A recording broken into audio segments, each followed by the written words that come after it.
Je m'appelle Bioclair Magnel, diplômé d'un bac série ES.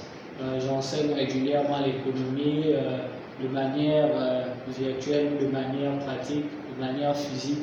Et aujourd'hui, je vais parler d'une notion très importante pour toutes les personnes qui font dans l'économie, qui sont intéressées par des questions économiques et pour également les élèves de terminale ES ou B. Ok, c'est les effets de la crise pétrolière. Vous allez remarquer depuis quelques années, il y a un problème, c'est le prix du baril de pétrole qui a chuté. Et le fait que le prix du baril de pétrole ait chuté, ça a entraîné des conséquences autant positives que négatives. Donc dans cette vidéo, on décryptera exactement quelles sont les conséquences positives et négatives amenées par la crise pétrolière causée par la chute du baril de pétrole. Ok, donc pour ce qui est des conséquences négatives, la première conséquence est la baisse des recettes de l'État. Dans des pays, généralement, les pays à revenus intermédiaires, ce sont des pays qui dépendent beaucoup de leurs matières premières, notamment le cas du Gabon, où on est dépendant à près de 80% dans les recettes de l'État de l'exploitation pétrolière.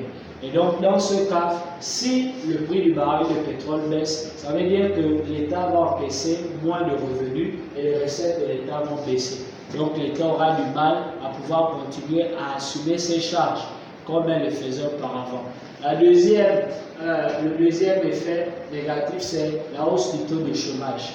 Donc, comme on a assisté, il y a beaucoup d'entreprises pétrolières qui ferment actuellement, que ce soit ici au niveau du Gabon ou dans le monde, à cause de la chute du prix du baril de pétrole et des effets de la crise pétrolière. Ce qui crée naturellement la hausse du taux de chômage.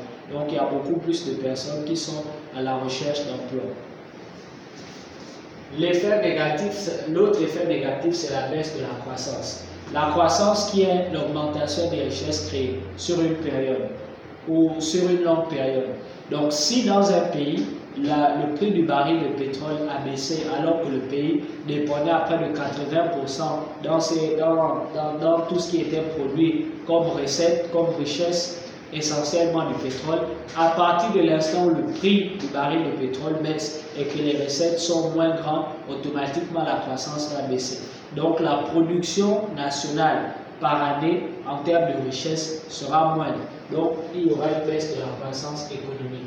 Pour ce qui est des effets positifs, parce que ça a également des effets positifs, le premier effet positif, c'est la création de nouveaux emplois, dû essentiellement à l'exploitation de nouvelles formes de richesse. Voilà. Et donc, il y aura de nouvelles formes d'emplois qui seront créées dans d'autres secteurs qui ne sont pas encore exploités, qui sont autres que celui pétrolier. Ça va également causer la préservation de l'environnement. Parce que beaucoup d'entreprises pétrolières, parfois, sont à l'origine de la pollution. Comme il y a eu il y a quelques années, au niveau du Mexique, des pollutions liées à l'exploitation du pétrole au niveau des États-Unis. Voilà.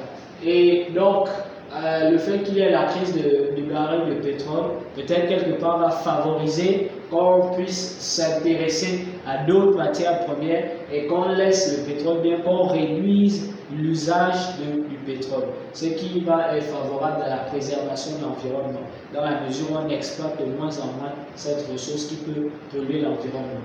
Et le dernier point positif, c'est la diversification. Donc, vu qu'avec le pétrole, on ne gagne plus autant d'argent qu'on gagnait avant, à partir de cet instant, on va chercher un autre moyen de gagner de l'argent. Donc, on va exploiter le bois, on va exploiter les minerais, ainsi de suite. On va diversifier l'économie. Merci.